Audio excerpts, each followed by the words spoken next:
pada video kali ini saya akan membahas mengenai dampak-dampak yang akan terjadi jika peredaran rokok itu dilarang di Indonesia.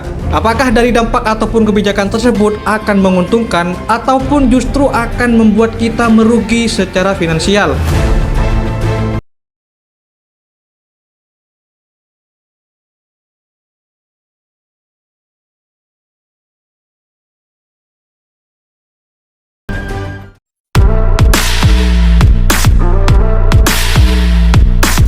Assalamualaikum warahmatullahi wabarakatuh. Selamat datang kembali di channel Edukasimu. Saya Hikal Givanani. Nah, baik teman-teman, pada video kali ini saya akan membahas mengenai dampak-dampak yang akan terjadi jika peredaran rokok itu dilarang di Indonesia. Apakah dari dampak ataupun kebijakan tersebut akan menguntungkan ataupun justru akan membuat kita merugi secara finansial? Nah, baik teman-teman, untuk sesi selanjutnya kami akan membahasnya di segmen Edukasimu.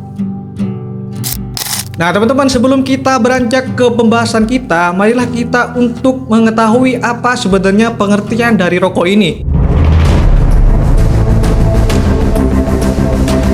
Dilansir dari Wikipedia, rokok merupakan silinder dari kertas dengan ukuran panjang berkisar antara 70 hingga 120 mm dan memiliki diameter sekitar 10 mm, serta isian dari tembakau itu terdapat daun-daun kering yang telah dicacah. Dan untuk menikmati rokok dinyalakan pada salah satu ujungnya dan asapnya dihirup melalui ujung lainnya. Kemudian dalam peredarannya, rokok pada umumnya dijual dalam bungkusan berbentuk kotak atau kemasan kertas yang praktis dibawa dalam saku. Dan juga pada bungkusan rokok dilengkapi dengan pesan kesehatan yang memperingatkan tentang bahaya merokok, seperti risiko kanker paru-paru, serangan jantung, dan lain sebagainya. Akan tetapi, entah mengapa pesan tersebut seringkali diabaikan oleh masyarakat. Nah, kemudian saya akan membahas tentang sejarah adanya rokok. Nah, untuk sejarah merokok sendiri itu dimulai dari suku bangsa Indian di Amerika yang menggunakan rokok dalam upacara ritual memuja dewa ataupun roh. Pada abad ke-16, penjajah Eropa membawa tembakau ke Eropa setelah mencoba merokok di Amerika. Nah, di Eropa, kebiasaan merokok mulai populer di kalangan bangsawan. Akan tetapi, berbeda dengan penggunaan rokok oleh suku India yang lebih bermakna ritual. Nah, di Eropa ini, merokok hanya menjadi kesenangan semata. Pada abad ke-17, perdagangan tembakau oleh pedagang Spanyol membawa kebiasaan merokok masuk ke negara Islam, termasuk diantaranya adalah negara Turki. Nah, sedangkan di Indonesia, menurut riset yang kami kutip dari Tempo.co, ditemukan bahwasanya 51,1% dari penduduk Indonesia adalah perokok aktif. Angka tersebut merupakan angka tertinggi di ASEAN, seperti halnya Brunei Darussalam yang hanya memiliki 0,08% perokok aktif dan Kamboja senilai 1,15%. Nah, kemudian kita akan membahas secara langsung dampak yang akan kita timbulkan jika rokok memang benar-benar dilarang diedarkan di Indonesia. Dampak negatif pertama yaitu perdagangan rokok ilegal.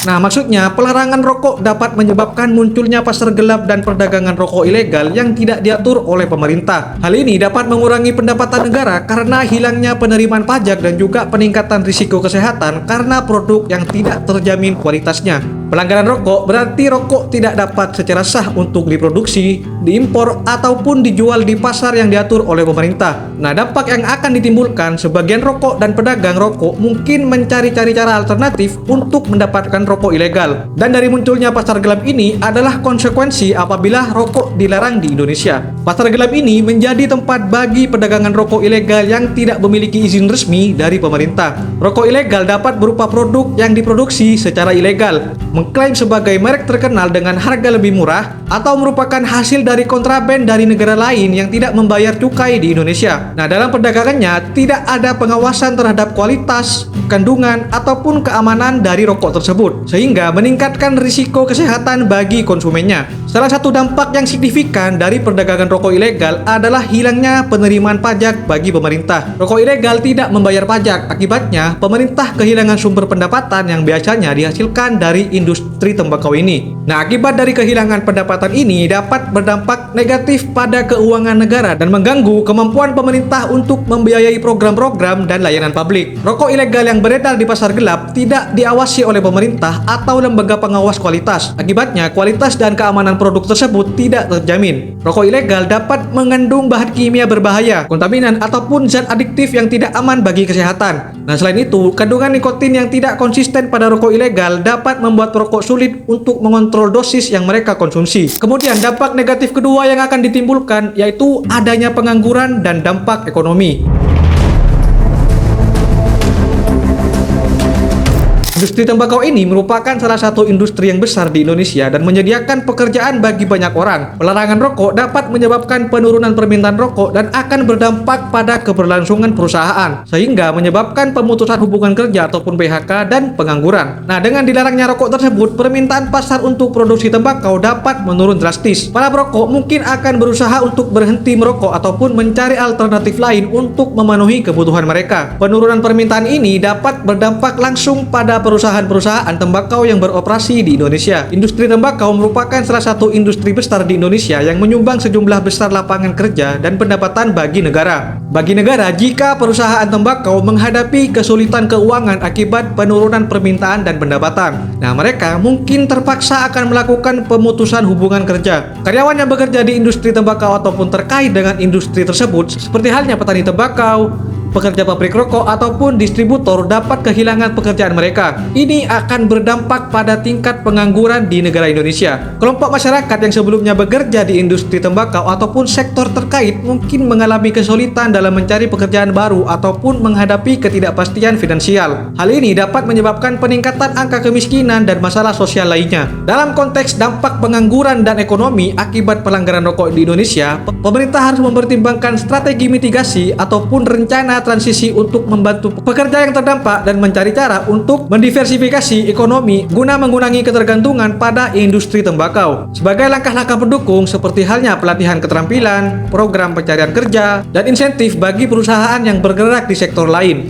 Dari kegiatan tersebut akan membantu mengurangi dampak negatif pada ekonomi dan masyarakat. Kemudian dampak negatif ketiga yang akan ditimbulkan hilangnya penerimaan pajak.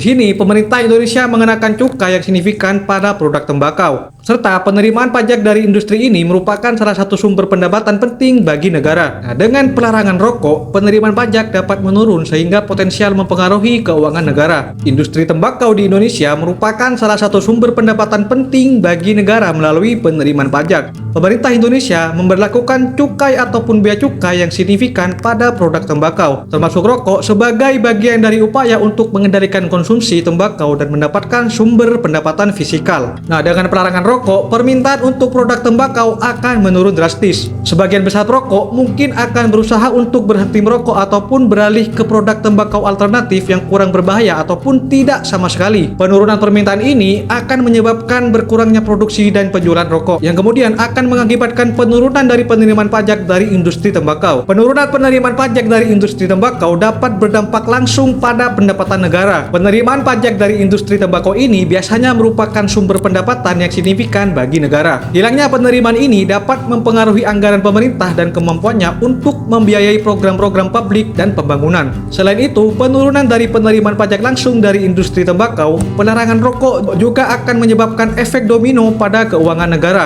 Penurunan produksi dan penjualan rokok akan berdampak pada sektor terkait seperti halnya distributor, toko-toko, dan lainnya. Hal ini dapat berpotensi mengurangi pendapatan mereka dan mengakibatkan potensi penurunan penerimaan pajak dari sektor lain. Oke teman-teman, kita akan masuk ke pembahasan kemungkinan dampak positif jika rokok dilarang di Indonesia. Salah satu dampak paling signifikan dari pelarangan rokok adalah peningkatan kesehatan masyarakat secara keseluruhan. Merokok telah terbukti menjadi penyebab utama berbagai penyakit serius seperti kanker, penyakit jantung, gangguan pernafasan, dan banyak lagi. Dengan melarang rokok, jumlah perokok berpotensi akan berkurang, dan dampak negatif kesehatan yang diakibatkan oleh merokok akan berkurang secara keseluruhan. Dampak positif dari pelarangan rokok adalah penurunan angka kematian yang terkait dengan penyakit-penyakit akibat merokok. Jika akses terhadap rokok dilarang, akan ada lebih sedikit orang yang terpapar oleh bahaya merokok dan konsekuensinya, sehingga angka kematian akibat penyakit-penyakit yang terkait dengan merokok dapat berkurang. Dengan mengurangi angka perokok dan dampak negatif merokok pada kesehatan, dampak positifnya adalah berkurangnya beban penyakit yang ditanggung oleh sistem kesehatan. Ini dapat mengurangi biaya pengobatan dan perawatan kesehatan, membebaskan sumber daya untuk mengatasi masalah kesehatan lainnya, serta meningkatkan efisiensi sistem perawatan kesehatan. Pelarangan rokok juga dapat berkontribusi pada penciptaan lingkungan yang lebih bersih dan sehat. Merokok menghasilkan asap dan limbah tembakau yang mengandung berbagai zat beracun yang dapat mencemari udara dan lingkungan sekitarnya. Tanpa merokok, kualitas udara dapat meningkat dan lingkungan sekitar akan menjadi lebih bersih. Pelarangan rokok dapat memberikan dukungan bagi individu-individu yang ingin berhenti merokok. Dengan ditutupnya akses terhadap rokok, perokok akan mendapatkan insentif untuk berhenti merokok dan mencari bantuan dalam mengatasi kecanduan nikotin. Hal ini dapat menyediakan kesempatan bagi mereka untuk meningkatkan kesehatan mereka dan meninggalkan kebiasaan merokok. Namun perlu dicatat bahwa pelarangan rokok juga dapat memiliki dampak negatif seperti yang telah dijelaskan sebelumnya. Oleh karena itu, kebijakan pelarangan rokok harus dipertimbangkan dengan matang dan disertai dengan upaya pencegahan, dukungan bagi perokok yang ingin berhenti, serta pendidikan tentang bahaya merokok dan manfaat gaya hidup yang sehat. Penting untuk dicatat bahwa kemungkinan dampak-dampak yang kami sajikan ini bersifat teoritis dan bisa bervariasi tergantung pada bagaimana pelarangan tersebut diimplementasikan dan bagaimana masyarakat dan pemerintah meresponnya. Dalam kasus nyata, sebuah kebijakan pelarangan rokok harus dipertimbangkan dengan matang dan diimbangi dengan langkah-langkah pengganti dan edukasi yang efektif untuk menghadapi konsekuensi sosial dan ekonomi yang mungkin timbul. Bagaimana menurut kalian? Apakah mungkin Indonesia dapat melarang peredaran rokok? Tulis pendapat kalian di kolom komentar.